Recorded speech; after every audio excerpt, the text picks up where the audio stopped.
धनी खानदान के युवा मालिक ने पहली नजर में ही उस लड़की को पसंद कर लिया जो उसे शादी के लिए आई थी, लेकिन लड़की ने उसके भोल भाले और सुस्त से चेहरे को देखते ही नाक भौं चढ़ा दी।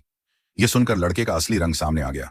उसने तुरंत कहा, जो भी मुझसे शादी करेगा वो कुत्ता है। लेकिन अगले ही पल उसे ऐसी बात सुननी पड़ी जिससे उसका मुंह बंद हो गया।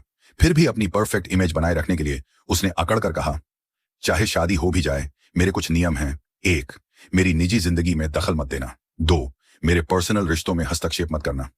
3, 1 साल बाद तुम खुद मेरे दादाजी से कहोगी कि हमारे रिश्ते में दरार आ गई है और हमें तलाक लेना है।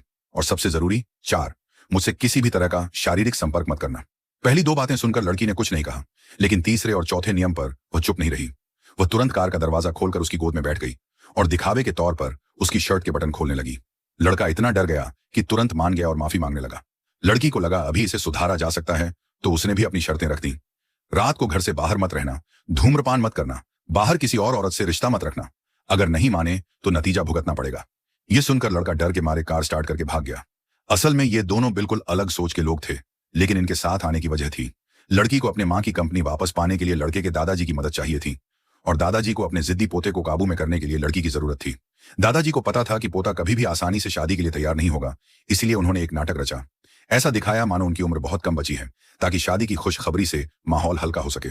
लेकिन लड़के ने तुरंत समझ लिया कि दादाजी का यह ड्रामा है और उसने मना कर दिया। यह देखकर दादाजी ने अपना बड़ा हथियार चलाया। उन्होंने अचानक खांसते हुए मुंह से खून निकाल दिया। अब लड़का घबरा गया और तुरंत मान गया, मैं कल ही शादी कर लूंगा। सच ही कहते हैं, अदरक पुराना हो तो और भी तीखा होता है। नेक्स्ट पार्ट के लिए लाइक करके सब्सक्राइब कर लो और कमेंट में लाल वाला दिल भेज दो।